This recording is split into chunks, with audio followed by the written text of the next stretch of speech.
Welcome everyone to today's webinar, part of the Global Sourcing Fair Vietnam exhibition event. I am Wing Ngọc. I'm honored to be your host at this special event. Now, it's my pleasure to introduce two special guests. Leading experts will share valuable experience and insights to deepen your understanding of global sourcing. Please join me in welcoming them. Firstly, Ngọc would like to invite Mr. Guillaume Rondan, founder and CEO representing MoveToAsia, to send his greeting to the audience. Hello everyone, happy to be here. And now let's welcome our next speaker, Mr. Sam Hui, the Vice President of Global Sources. Please welcome him. And now let's move on to our first presentation, how to understand and engage buyers at trade shows. We are honored to welcome Mr. Guillaume Rondan, the founder and CEO of MoveToAsia.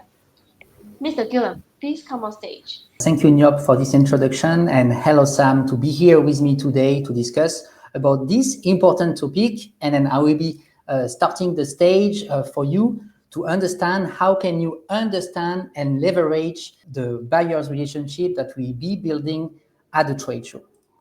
This is a very important topic because obviously we have a lot of people coming to your booth. So you need to maximize and then to implement some efficient strategies to make sure that you will be convincing them to buy your products. So let me start by the overview so you can understand who I am and who is my company.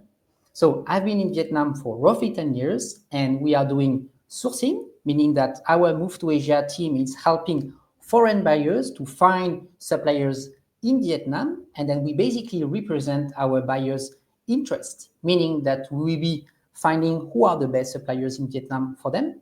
We will be doing due diligence on their behalf, and then when the project will be starting, we have our QC team who will be visiting the factories on a regular basis to help facilitate all the relationship for our clients.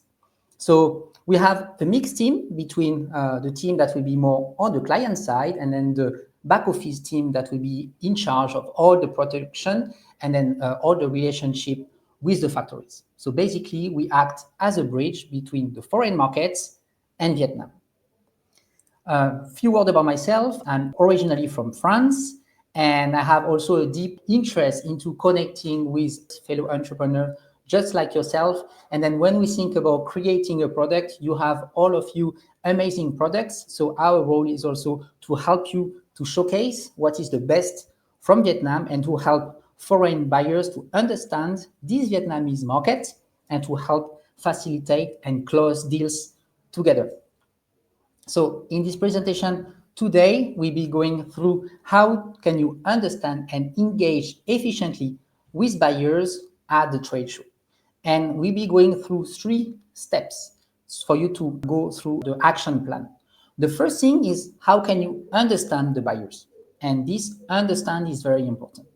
Then you will know how to leverage and to engage efficiently with them. So you make sure you put the strong foundation of a long-lasting relationship and business with them. And finally, I will give you some tips and tricks. So how can you also stand out and then be different from your competitors at the moment?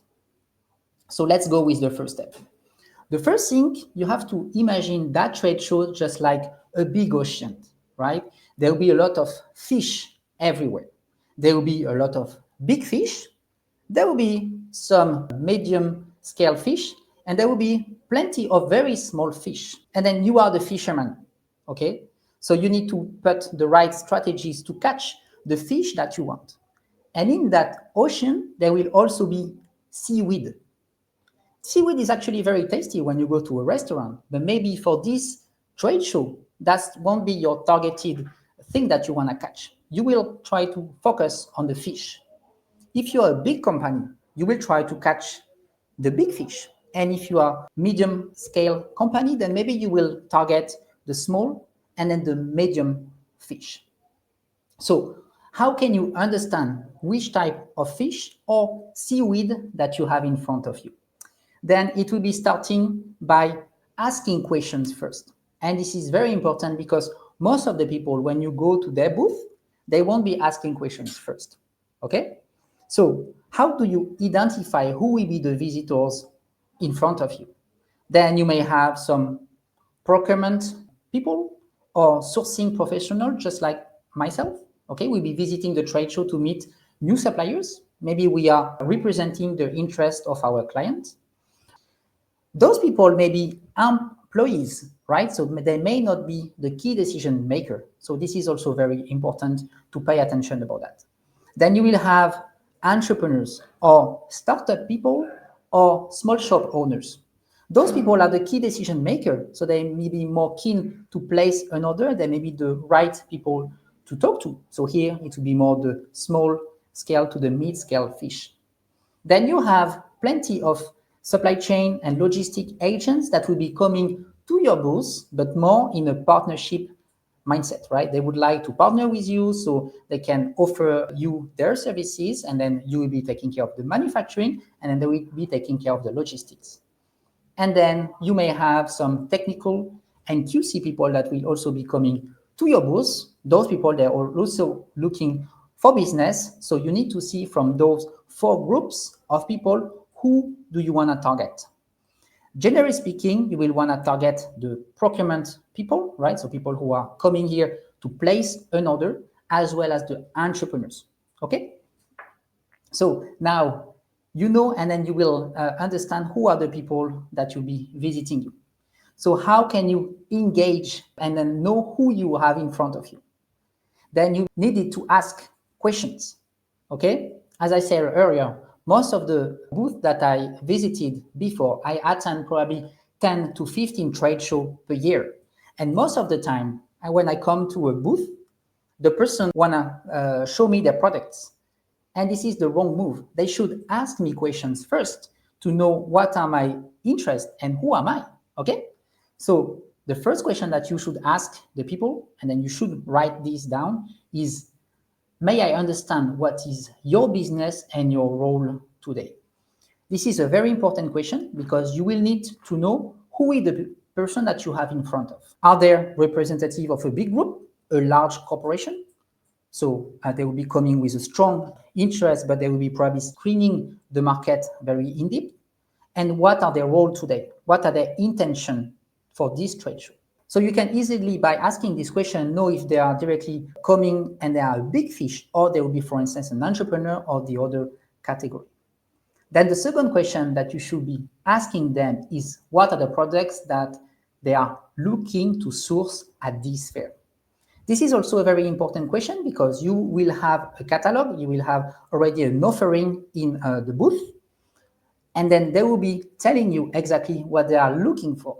So by asking this question, you can lead them after that to the right product, okay? Some people will be asking, for instance, typical type of raw materials, different waving, for instance, for home decor, or they will be probably telling you that what matters for them is some certificates. So by collecting those questions, you'll be also to answer them the best and then really speaking their languages.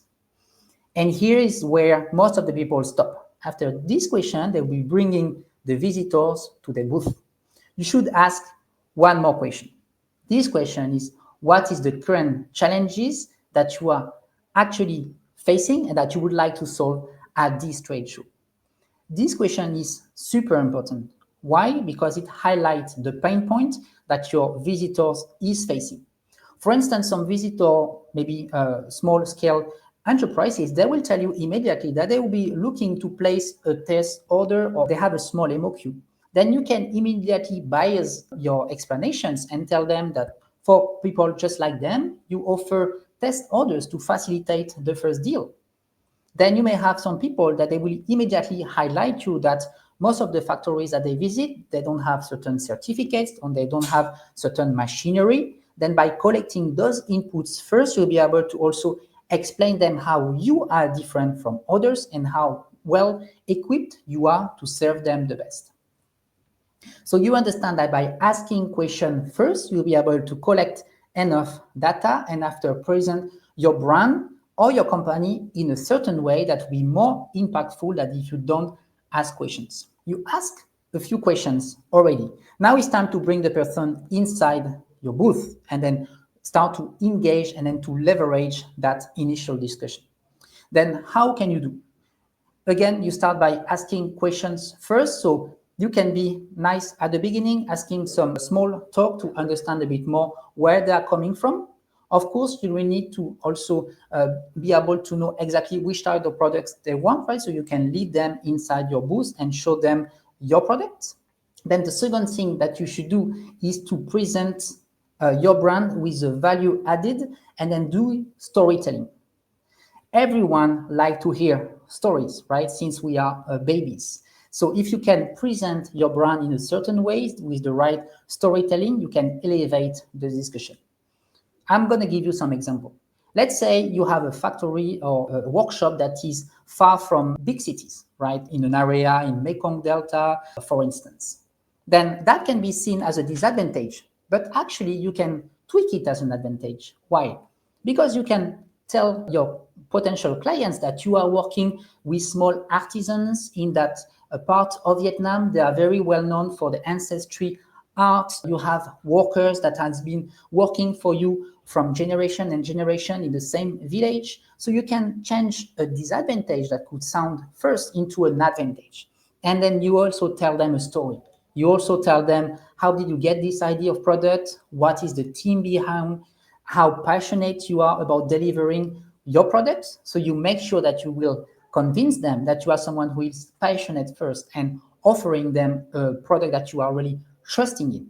After it comes the experience of the product. So at this time, the person can really touch the product, feel it, okay? They can have a certain experience with it. Now, at this stage, we need to build trust and credibility.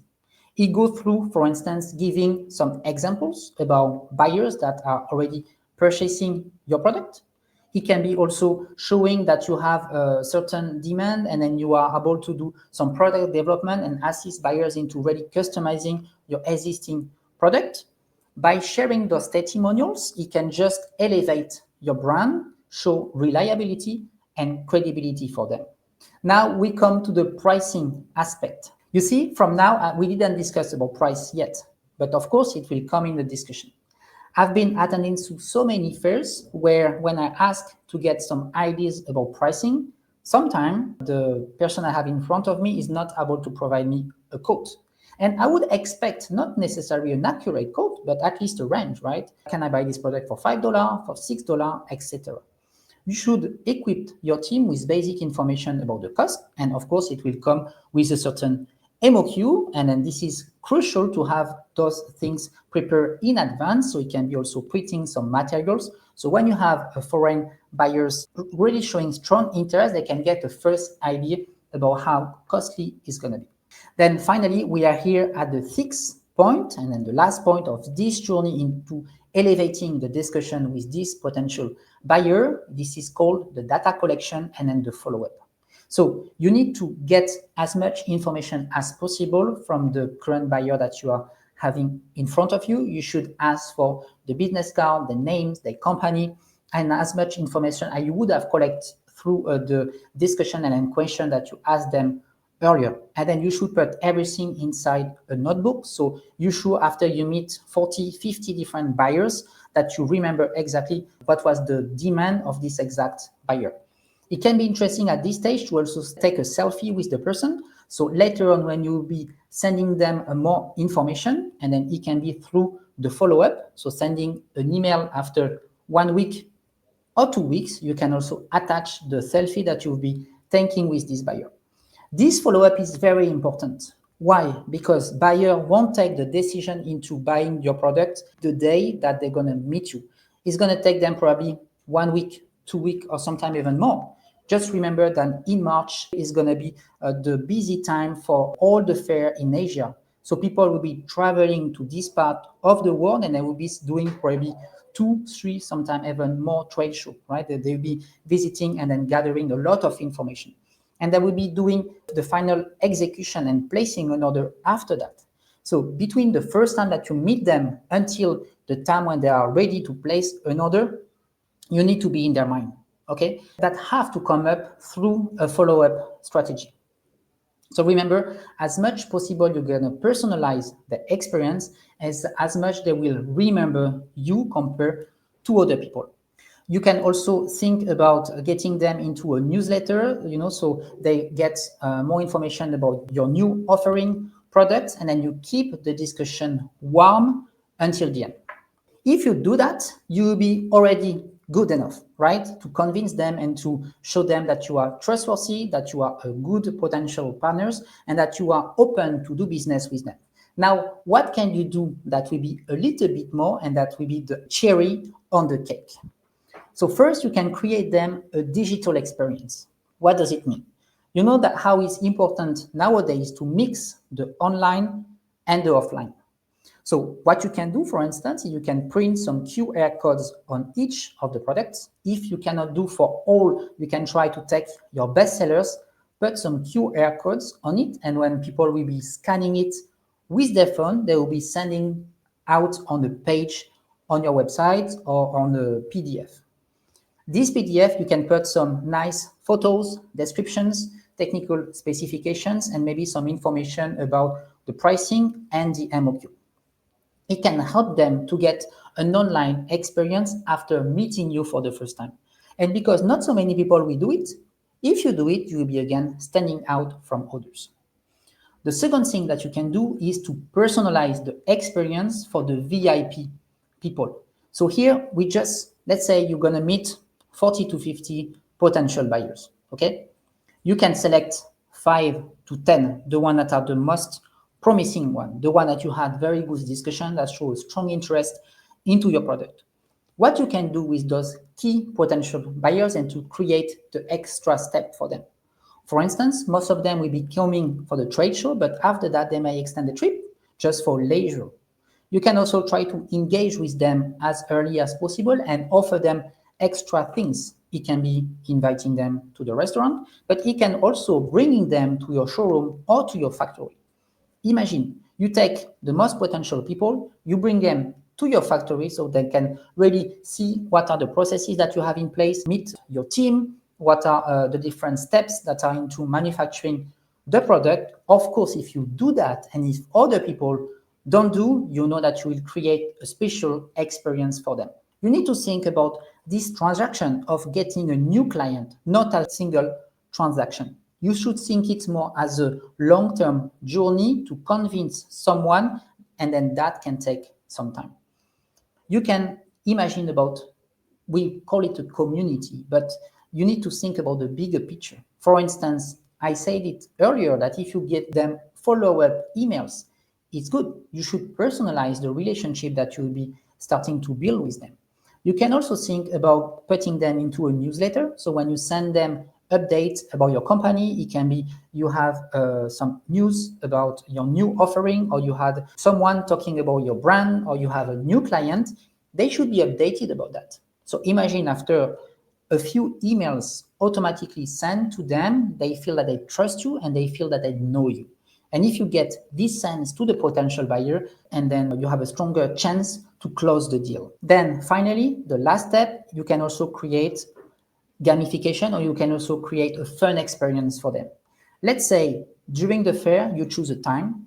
For instance, this afternoon at 3 p.m., you gather all the people that has been coming to your booth and you tell them that you will have a giveaway or a special interactive event.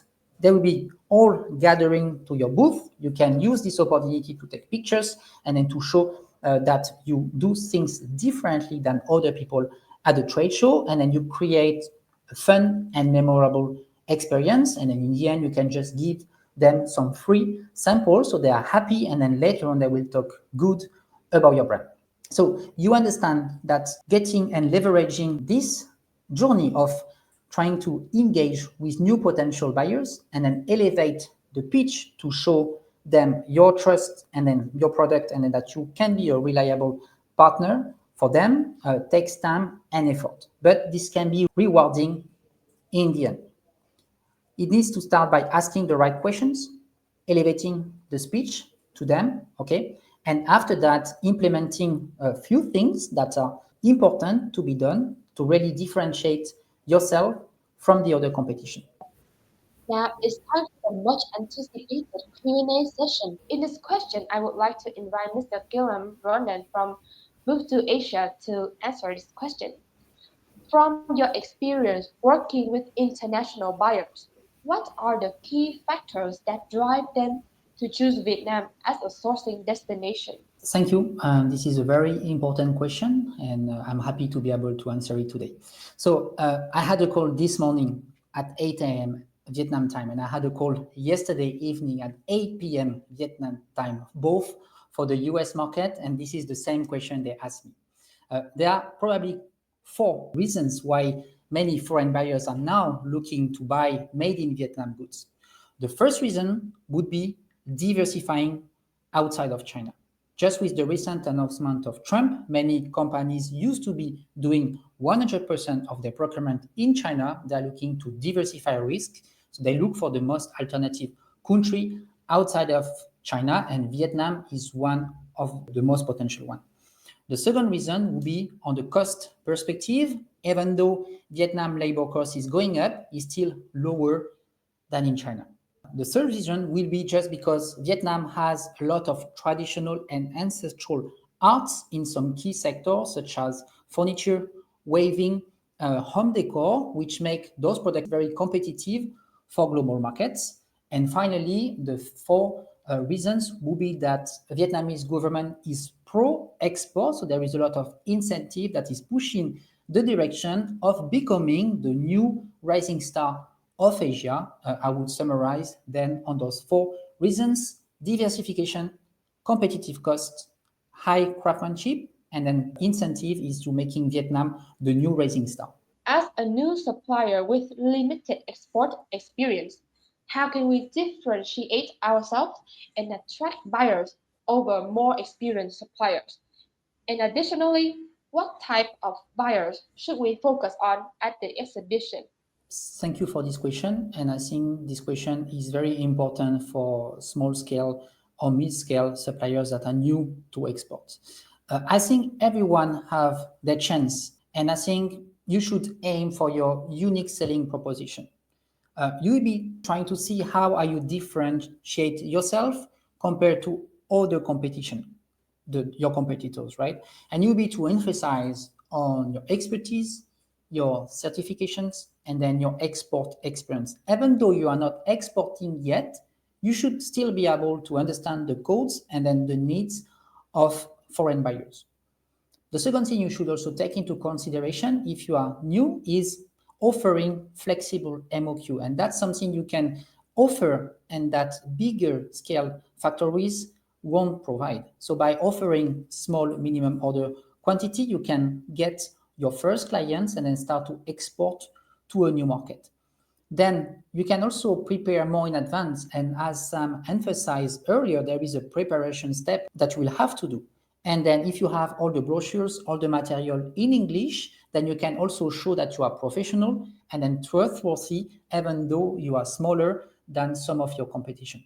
Finally, you can emphasize on your story of how experienced is your team, for how long some of your key workers has been working for you. And just like myself, you will be someone who is probably passionate about what you are doing.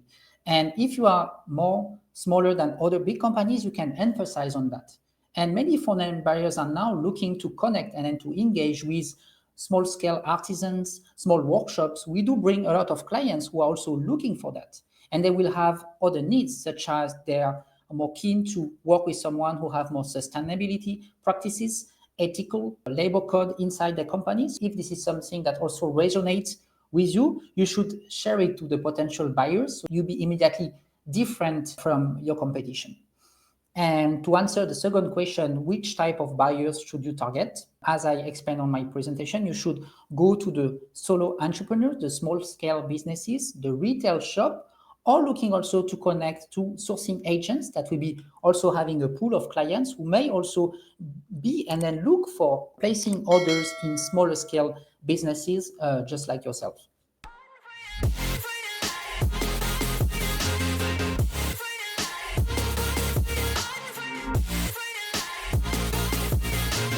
Been down and I'ma get it right. Get on sight like